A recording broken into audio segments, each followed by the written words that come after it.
L'entreprise la plus rentable du monde n'est pas celle qu'on croit.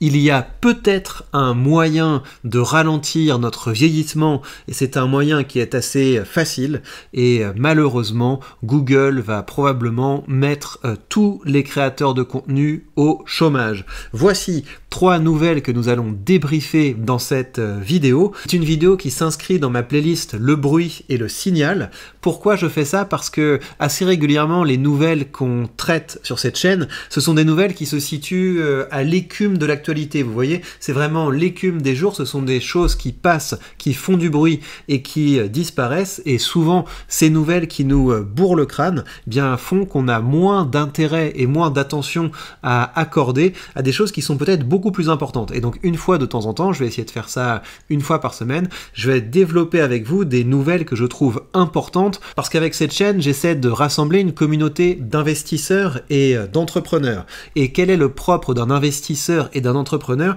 C'est que ce sont des gens qui peuvent faire des arbitrages. Vous voyez, quand vous êtes embarqué dans un boulot alimentaire qui vous pompe votre énergie et qui vous pompe tout votre temps, finalement l'actualité, vous n'avez pas grand pouvoir dessus. C'est des choses, ça va vous distraire ou ça va vous miner le moral, mais vous ne pouvez pas agir dessus. Alors que quand vous êtes un entrepreneur et quand vous êtes un investisseur, eh bien une nouvelle, vous pouvez l'utiliser dans vos processus de décision pour savoir sur quoi vous avez intérêt à consacrer vos efforts. Et en tant qu'investisseur, une nouvelle devrait vous amener à réfléchir sur à quoi vous devez allouer votre argent. Donc c'est très important pour moi cette notion d'arbitrage et mon objectif avec ce format, c'est de vous permettre sur le long terme de parvenir à faire de meilleurs arbitrages en distinguant l'écume, en distinguant le bruit des grandes tendances de fond. Et ce qui est évidemment très positif, c'est que si vous n'êtes pas entrepreneur, vous pouvez être investisseur. Vous savez que vous avez sous cette vidéo le lien vers le courtier que j'utilise, le courtier DeGiro que je vous montre régulièrement. Et ce qui est génial quand on devient investisseur, c'est qu'on peut commencer à traiter l'information, non pas comme quelque chose qu'on subit, mais comme quelque chose sur lequel on agit. On peut commencer à réfléchir sur les tendances, on peut commencer à se nourrir plutôt que de se bourrer le mou avec l'actualité pour prendre des décisions qui vont avoir un impact sur notre patrimoine. Donc c'est pour vous, pour les gens qui commencent à se libérer, pour les gens qui ont envie de bâtir plutôt que de subir, que je fais ce format. Donc j'espère que ça va vous être utile et je vous invite à le commenter, à le partager. J'espère avant tout que ça va vous être utile. Alors on commence par un graphique que j'ai trouvé assez intéressant. C'est un graphique qui vient d'un subreddit qui s'appelle Data is Beautiful. Et Data is Beautiful, c'est un des subreddits que je fréquente le plus souvent parce que j'aime bien les données et je trouve qu'il y a des fois des petites pépites qui sortent de ça. Je précise que si vous allez sur la page Patreon, vous avez la base de cette vidéo, à savoir l'article que je produis avec toutes les sources que je vous invite évidemment à aller lire. Et donc qu'est-ce qui est intéressant, c'est qu'on voit que OnlyFans, cette entreprise OnlyFans défonce la plus grosse des entreprises sur un indicateur qui est le revenu par employé. Donc qu'est-ce que ça veut dire ça? Ça veut dire que OnlyFans, c'est une entreprise qui a un chiffre d'affaires énorme par rapport à son nombre d'employés. Et quand vous comparez ça avec Nvidia, avec Apple, avec Meta, avec Alphabet, avec Microsoft, vous réalisez qu'on a là une boîte qui est capable de faire un max d'argent avec un minimum de gens. Une fois qu'on a dit ça, c'est bien joli, mais pourquoi c'est intéressant? C'est intéressant si on commence à se demander comment est-ce possible. Eh bien, c'est possible parce que c'est une entreprise qui sous-traite.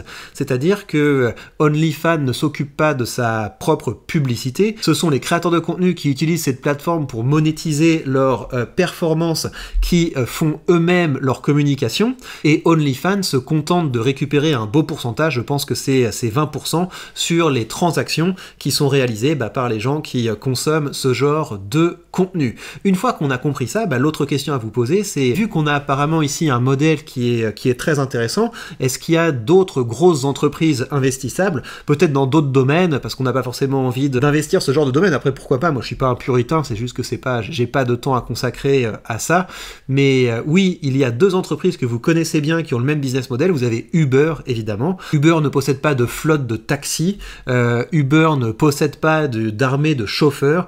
Uber est simplement une manière de connecter les chauffeurs aux clients. Ils prennent un pourcentage sur les transactions actions. Un autre exemple de ça, c'est Airbnb.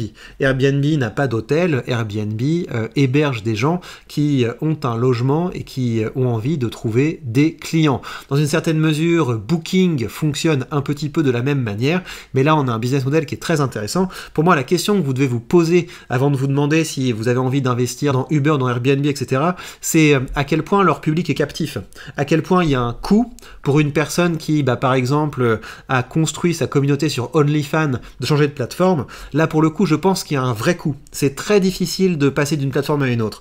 Par contre, je ne dirais pas la même chose pour Airbnb. Il y a beaucoup de gens qui ont confiance en cette plateforme qui passent par ça, mais si vous avez la nouvelle plateforme qui paye mieux, je pense que le coût de mettre votre appart ou votre maison de Airbnb vers la nouvelle plateforme, c'est pas énorme par rapport à la personne qui se serait construit toute une communauté sur un réseau social comme OnlyFans. Vu que là on est dans le domaine de la création de contenu, le switching cost est beaucoup plus important. Je sais pas si un taxi, enfin évidemment vous avez une grosse base d'utilisateurs de Uber, mais si vous avez une autre appli qui commence à se développer du bouche à oreille où on vous dit c'est moins cher, je sais pas, les chauffeurs sont de meilleure qualité, etc., ça pourrait être disrupté. Voilà, donc c'est ce genre de questions que vous devez vous poser. On a un business model qui est hyper efficace, hyper rentable, mais la question c'est est-ce que c'est un business model qui est facile à disrupter? Et donc ça c'est le genre de choses dont on parle sur la page Patreon. Vous avez d'ailleurs sur la page Patreon un article consacré au moat, à ce concept donc de double de protection des entreprises, qui est évidemment très important à avoir à l'esprit quand vous investissez. Donc ça c'est pour la première nouvelle, on va passer à la seconde. Deuxième nouvelle, donc il y a un article qui nous explique que la vitamine D, donc vous savez la vitamine D c'est quelque chose que je donne à mes enfants et que je prends également parce que ma sœur est médecin et elle m'a fait vraiment de la propagande sur l'importance de la vitamine D. Donc vous savez c'est des petites gouttes comme ça qu'on peut prendre le matin. Alors après je vais pas plus loin là-dedans parce que moi je suis pas médecin et j'ai pas envie de vous pousser à prendre telle ou telle chose, mais vous avez en tout cas une étude qui montre que la vitamine D serait une belle protection contre le vieillissement. Et donc c'est issu d'une étude qui a été publiée dans un journal à comité de lecture, un journal qui est sérieux. Et ils ont fait une vraie étude sur 4 ans où ils ont mis un groupe de plusieurs milliers de personnes qui a pris régulièrement de la vitamine D. Et ça leur a permis de voir que si vous prenez régulièrement de la vitamine D, eh bien ça ralentit le vieillissement de vos cellules. Et pas qu'un peu. C'est-à-dire que le vieillissement qui a été constaté, donc c'est sur les chromosomes, il y a quelque chose au bout des chromosomes qui se rétrécit au fur et à mesure que vous vieillissez, et c'est ça qui fait qu'au bout d'un moment, vos cellules commencent à dégénérer. Eh bien, ils ont gagné 3 ans. Sur les 4 ans au cours desquels ont été menées cette étude, les personnes qui ont pris de la vitamine D ont vu leurs cellules vieillir d'1 an par rapport aux personnes qui ont eu un vieillissement classique qu'on observe au bout de 4 ans. Donc pourquoi est-ce que je trouve intéressant ce genre de nouvelles? Donc évidemment, faites vos propres recherches, parlez-en à vos médecins, etc. Je veux surtout pas commencer à faire le gourou dans un domaine que je maîtrise pas, mais l'alimentation c'est quelque chose qui commence à m'intéresser. Plus généralement, je trouve que le fait de faire soi-même attention à sa santé, on est dans une période où ça n'a jamais été aussi facile de le faire, parce qu'en plus des médecins compétents avec lesquels vous pouvez parler, vous avez aujourd'hui des intelligences artificielles qui vous permettent justement de distinguer ce qui serait du bruit, ce qui serait du marketing, de ce qui fonctionne vraiment. Donc moi je vous conseille d'ouvrir une conversation avec une intelligence artificielle.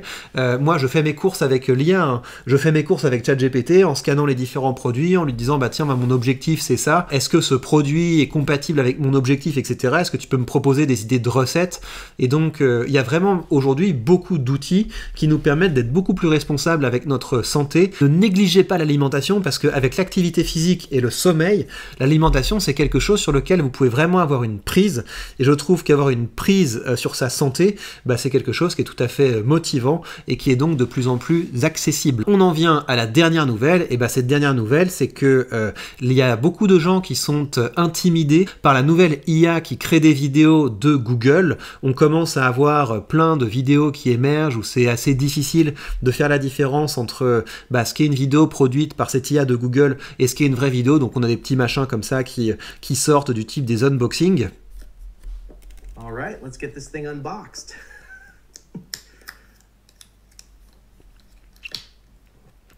Et effectivement, quand on voit ce genre de choses, on se dit tiens, d'une part, ça ressemble à une vraie vidéo qu'on pourrait voir sur YouTube. On voit que les thématiques, ça ressemble au genre de thématiques qui sont utilisées par les créateurs de contenu. Donc on risque d'entrer dans une période où les réseaux sociaux vont être absolument inondé de contenu qui a été créé par l'IA. Ça va être de plus en plus difficile de faire la différence entre un créateur IA et un vrai créateur. Donc là-dessus, moi je vous donne 2 pistes de travail, 2 pistes de réflexion. La première piste, c'est que vous avez intérêt à pas être anonyme. Vous savez, c'est quelque chose qui revient très régulièrement. Il y a beaucoup de gens sur mon canal Telegram où on parle création de contenu qui me disent j'ai envie de me lancer mais je voudrais me lancer de façon anonyme. Faites gaffe à ça parce que je pense que vous avez intérêt à construire le plus rapidement possible votre personnalité. Et votre personnalité, c'est pas seulement votre contenu, c'est pas seulement votre logos, c'est pas seulement vos idées, parce qu'effectivement, vous pouvez produire de bonnes idées de façon anonyme, mais pour être une personne qui risque moins d'être disruptée par cette vague de créateurs artificiels qui vont arriver, vous devez également travailler sur votre ethos. Donc dans ethos, vous devez comprendre éthique, c'est-à-dire quel type de caractère vous avez, quelle est votre vision, quelle est votre mission, donc des choses qui peuvent sonner comme ça un petit peu développement personnel, mais quand on creuse, on réalise que c'est fondamental, tout simplement parce que qu'est-ce que c'est qu'une personne inspirante?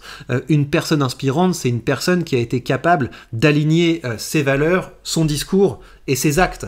Mais si vous voulez faire ça, vous devez un peu comprendre quelles sont vos valeurs, vous devez comprendre quelles sont vos lignes rouges que vous avez envie de faire, et ensuite vous avez besoin de créer un discours et de créer un comportement, un mode de vie qui est aligné avec ça. Donc l'éthos c'est très important. Quand vous entendez ethos, comprenez éthique, avec quel caractère, avec quelle valeur, avec quelle vision j'ai envie d'habiter le monde. Et puis également vous devez penser en termes de pathos. Donc le pathos c'est le fait que vous ne proposez pas seulement un parcours intellectuel avec votre public, vous proposez un parcours émotionnel. De temps en temps vous allez être dans l'indignation parce qu'il y a des coups de gueule et il y a beaucoup de raisons de s'indigner, mais vous devez également, moi j'aime bien dire que dans le travail que je fais sur YouTube, j'aime bien faire un parcours qui va de l'ombre à la lumière, parce que même si on part toujours de nouvelles qui peuvent être un petit peu sombres, mon objectif c'est toujours d'amener les gens vers un appel à l'action. Et vous savez, mon appel à l'action c'est assez simple, c'est vous aussi commencer à dire les termes, commencer à prendre la parole, commencer à créer, parce que comme on vit dans quelque chose qui s'apparente à une démocratie, eh bien ce que vous dites sur les réseaux sociaux, ça peut avoir un impact sur l'opinion, et si vous commencez à dire les choses suffisamment bien, cet impact sur l'opinion sera important. Et je trouve que les idées libérales commencent à progresser, ça se traduit pas encore dans les votes, mais il y a quand même une perspective que ça finisse par marcher. Donc premier conseil face à cette émergence de contenu créé par IA, vous devez le plus rapidement possible, si vous avez l'ambition d'être un créateur, de penser votre présence en ligne, pas seulement en termes de logos, à savoir vos idées et votre discours, mais également en termes d'ethos et en termes de pathos, sans parler du fait que, vous savez, moi je suis pas la personne la plus lisse qu'on puisse imaginer. Vous le voyez dans les commentaires, quand quelqu'un m'attaque, je l'attaque, je suis pas quelqu'un qui va essayer d'être lisse. Et c'est un point qui est très important, c'est que vous ne serez jamais aussi lisse qu'une IA. Vous voyez, l'IA, vous pouvez l'insulter autant que vous voulez, elle s'en fout, elle a pas de trip. Vous savez, tous les soft skills dont on vous a parlé, du type c'est important de faire preuve d'empathie, c'est important de faire preuve d'écoute, c'est important de... En fait, ces conseils sur les soft skills, c'est le meilleur moyen de vous faire disrupter parce que ça vous pousse à être aussi lisse qu'une IA, mais vous ne pourrez jamais être aussi lisse qu'une IA, ou en tout cas, ça vous demandera beaucoup plus d'efforts d'être lisse. Donc, n'essayez pas d'être lisse, vous avez le droit d'avoir des aspérités, vous avez le droit d'avoir votre caractère. Ce qui est important, c'est d'avoir une vraie bienveillance, et la vraie bienveillance, c'est de mettre l'intérêt de votre public dans vos vidéos, et l'intérêt de votre public, c'est de ne pas leur faire perdre de temps. Voilà donc pour ces 3 nouvelles, j'espère que ce format vous plaît. Je vous rappelle encore l'objectif. L'objectif, c'est que vous compreniez que le propre d'un entrepreneur, d'un investisseur, et généralement d'une personne libre, c'est de faire des arbitrages, et pour faire des arbitrages, il faut s'exercer à distinguer le bruit du signal. Je vais faire mon possible pour vous y aider, et si vous avez envie de plus de contenu de ce genre, je vous invite à rejoindre la page Patreon pour lire l'article complet et pour lire tous les autres contenus que je publie sur cette page pour vous aider à être des investisseurs plus au fait de ce qui compte. Prenez bien soin de vous et à très vite.